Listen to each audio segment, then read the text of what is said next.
wake up every day, wrapped in the same ceiling, same weight in your chest, same rusted thoughts clinging to your ribs.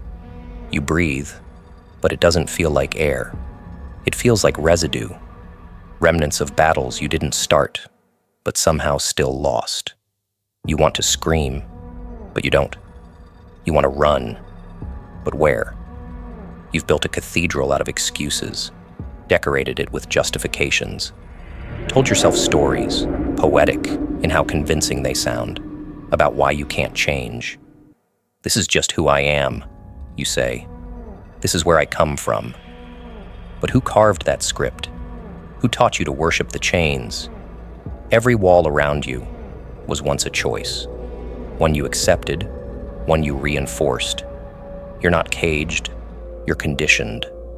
And the saddest part? You've called the cage a home. You craft entire identities from wounds, wrap your name around heartbreaks, introduce yourself through the echoes of your worst nights. But you weren't born with your story etched in bone. You built it, brick by bloody brick. You collected every rejection, every failure, and turned them into mirrors. Now you can't look at yourself without seeing the rubble. That's the lie. Believing the ruins are you. Believing pain is character. But character is built in the silence after the fall. In the moment, after everything breaks and the world doesn't hand you a script to follow. You stare at the dust and decide, either you become more dust or you start building something sharper, something dangerous, something alive. Because no one is coming to change the weather. No one is going to redefine you. That's your job. And the sooner you accept that, the sooner you kill the part of you waiting for rescue. Comfort is a slow, sweet poison. It's the soft voice that says, you've been through enough. It convinces you that survival is the same as living. It tells you that since the world bruised you, you now get a pass. So you sit in your history like a throne made of ash, pretending it's enough, pretending you're a king because you didn't die. But there's a difference between not dying and actually being alive, between enduring and evolving. If you're still using the same words to describe yourself that you used a year ago, you haven't grown. You've only circled the same fire and called it warmth. And here's the cruel twist. You've romanticized your darkness, made it a personality. You think your sorrow makes you deep. You think your scars make you special. But depth without motion is just drowning.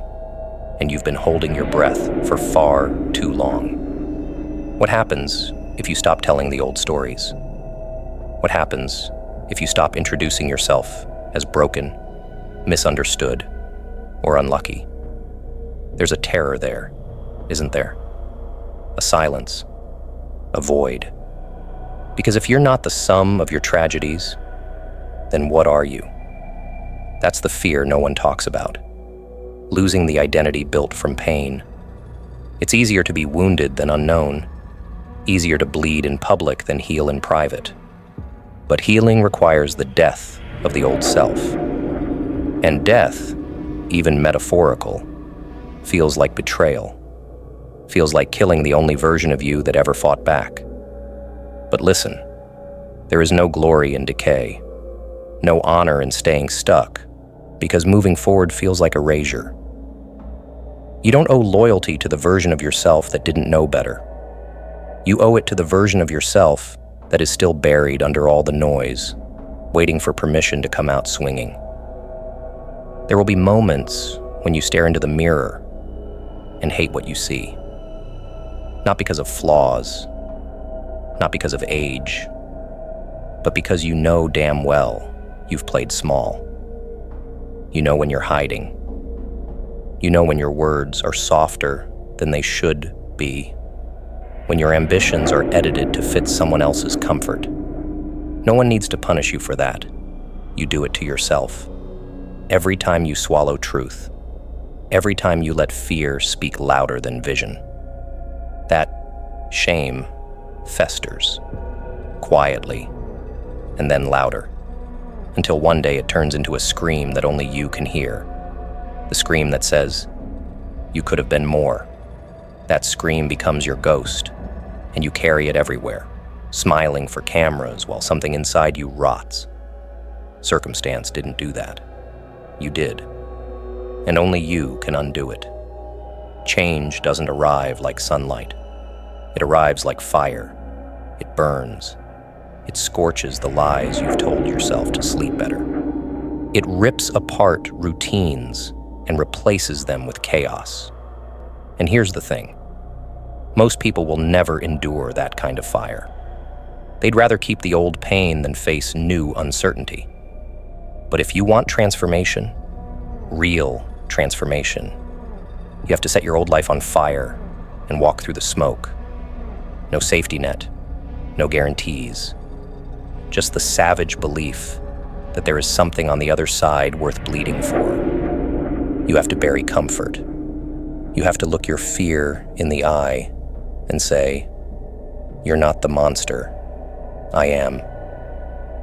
That's when the shift begins.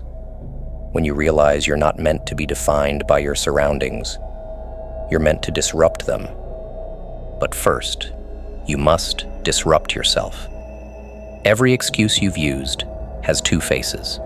One comforts, one kills. I didn't have the right upbringing. I wasn't taught that. People like me don't make it far. These phrases don't just protect your pain, they prolong it. You're not a victim of origin, you're a prisoner of repetition. And repetition is choice, not curse.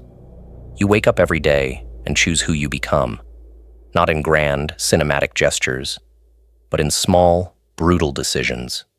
What you tolerate, what you run from, what you chase. If you're not careful, you'll build an entire identity out of avoidance. And one day, you'll call it fate. But it won't be fate. It'll be the outcome of 1,000 silent choices you thought didn't matter. And that realization will crack you in half, if you're brave enough to face it. The world isn't against you.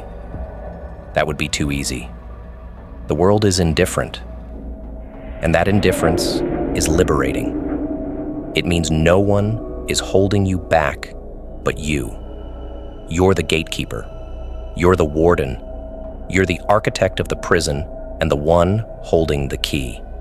Once you stop outsourcing blame, you gain full authorship. No one's coming to change your narrative.